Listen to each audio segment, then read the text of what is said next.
Ito ang Shiziguan Floating Bridge ng China, isa sa pinakakakaibang tulay sa buong mundo. Sa halip kasi na nakaangat sa tubig tulad ng karamihan sa mga tulay, ito ay nakapatong mismo sa tubig. Ang tulay ay napapalibutan ng bundok, kagubatan at kulay turquoise na ilog. Napakaganda ng view, pero isa rin ito sa pinakadelikadong tulay sa mundo. Konting pagkakamali lang kasi ay baka tumalon sa ilog ang sasakyan tulad ng van na ito na kumitil sa buhay ng 5 tao. Ang pagdaan sa tulay na ito ay hindi po pwede sa mga mahihina ang loob at mahihiluhin dahil baka ikaw ay himatayin. Sa tuwing meron kasing sasakyang dadaan ay aalon-alon ang tulay. Makikita nga sa videong ito na habang dumadaan ang sasakyan ay grabe ang paggalaw ng tulay. Daan-daang turista ang gustong maranasan ang experience na ito. Ang sabi nga ng mga nakapunta na dito, ang paglalakad o pagdadrive sa tulay ay para daw talagang gumagalaw ka sa ibabaw ng tubig. Tara at ating pag-usapan ang floating bridge ng China.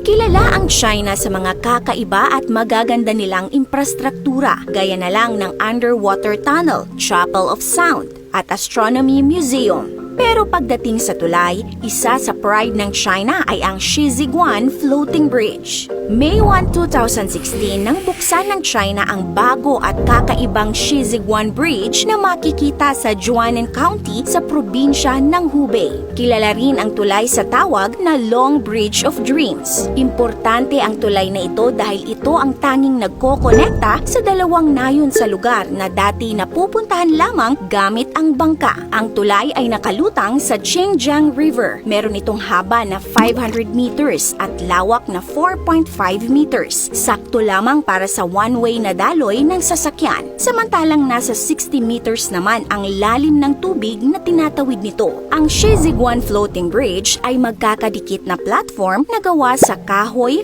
bakal at high-density polyethylene floats na may laman na tubig para maging stable habang lumulutang sa ilog. Kahit walang bridge piers, support o mga poste na nakabaon sa ilalim, ay matibay daw ito at kayang bumuhat ng 10,000 katao ng sabay-sabay. At ang mga sasakyang may bigat lamang ng up to 2.8 tons ang maaaring dumaan sa tulay. Sa tuwing may dumadaan na sasakyan dito ay nagkakaroon ng maliit na alon sa tubig. Kaya naman mayroon ding pinapatupad na speed limit dito para maiwasan ang pagkakaroon ng malaking alon para na din sa kaligtasan ng lahat. Gayunpaman ay hindi naman daw ito lumulubog kahit na malakas ang ulan dahil sa disenyo nito na nagbibigay ng stability at buoyancy na hinango nila sa mga sinaunang tulay ng China. Maganda at malinis ang ilog. Napapaligiran din ito ng kagubatan at bundok. Kaya naman maraming mga turista ang dumarayo dito, di lamang dahil sa tanawin kundi para ma-experience na rin ang tulay. Sa katunayan, sa mga unang 10 buwan noong taong 2022 ay umabot sa mahigit 350,000 na bisita ang dumayo dito. At ayon sa kanila, pakiramdam mo daw talaga na para kang lumulutang sa taas ng tubig habang nagda-drive o naglalakad dito. Pero kahit isa ito sa mga must-see attraction sa China, mahigpit na pinapayuhan ang mga bisita na magdoble ingat. Mapanganib din kasi ang tulay na ito